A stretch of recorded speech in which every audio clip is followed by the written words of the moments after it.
Teka, ba't umiyak kayong dalawa? May problema ba? Tay! Alis po si nanay! Pigilan niyo po siya umalis! Anong sinabi mo? Aalis? Juliet? Totoo ba itong sinabi ng bata? Aalis ka? At saan ka naman pupunta? Oo, aalis ako para magtrabaho. Dahil nagsasawa na ako sa buhay na ganito. Isang kahig, isang tuka. Ay! Sige na po! Tingnan niyo, Ismael! Pabayaan mo yung nanay mo! Magalala, anak. Babalikan kita. Malis ka na dito! Huwag ilang babalik! Ay! Nay! Tama na!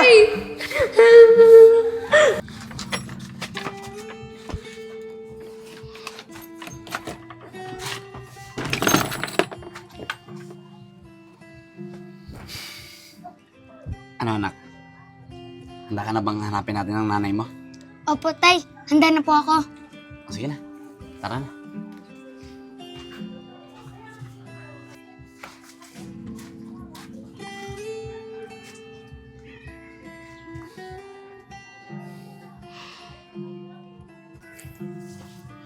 Skoy, nak.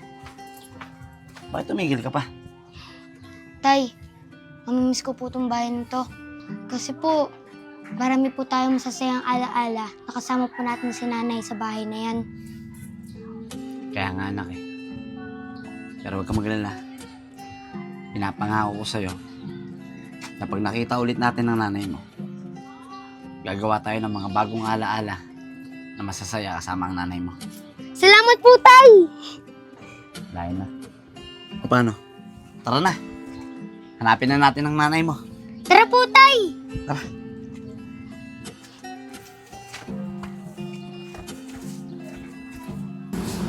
Skoy! Pumilid ka lang ah. Delikado, maraming sasakyan. Pamagip tayo. Opo, Tay!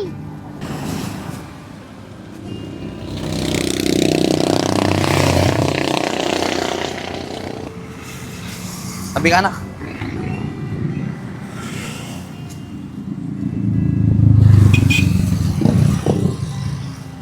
Skoy, anak. Hindi ka ba napapagod? Hindi po, Tay! Kamagana lang, anak. Napangako sa'yo, makikita rin natin ang nanay mo. Opo, Tay! May tiwala po ako sa inyo na makikita po natin si nanay.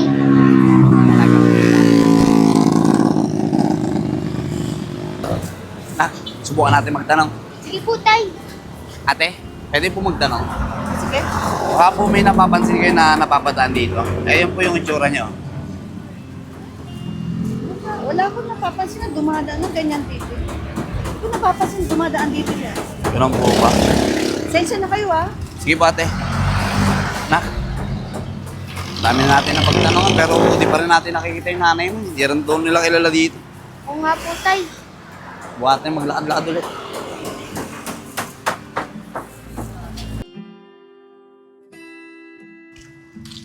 Isko, siya nga pala.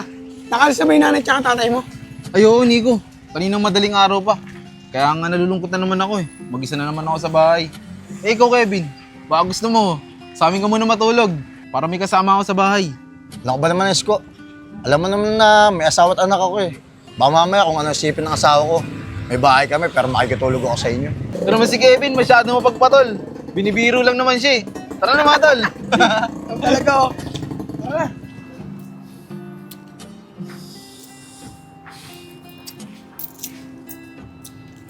Paano kaya to?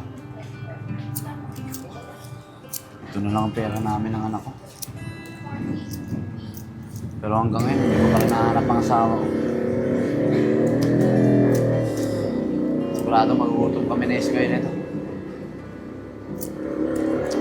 Kaya gagawin ko.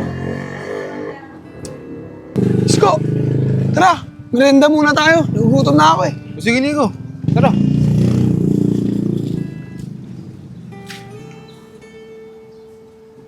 Ayun, sakto. Baka sakaling makatulong sila sa akin. Kuya, kuya.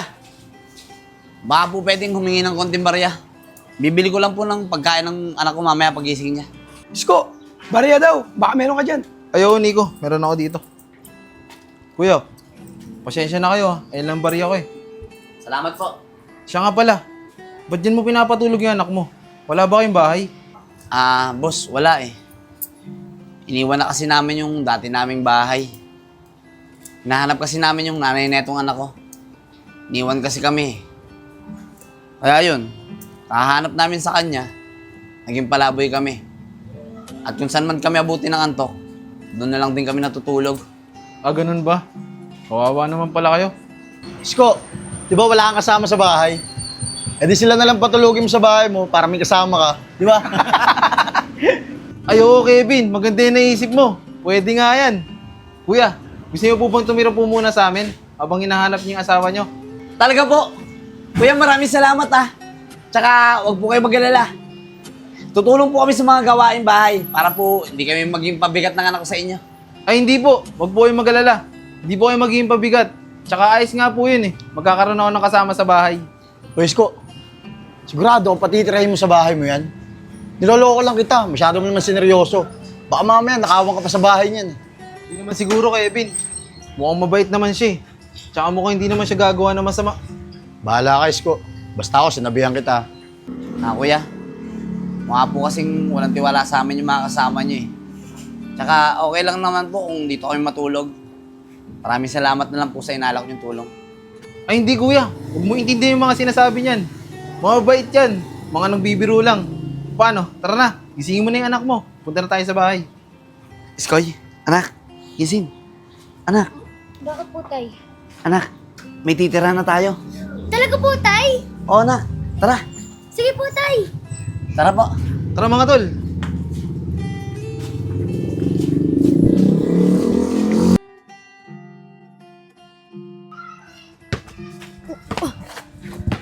Yan na, Inchong. Maglaro ka na dyan.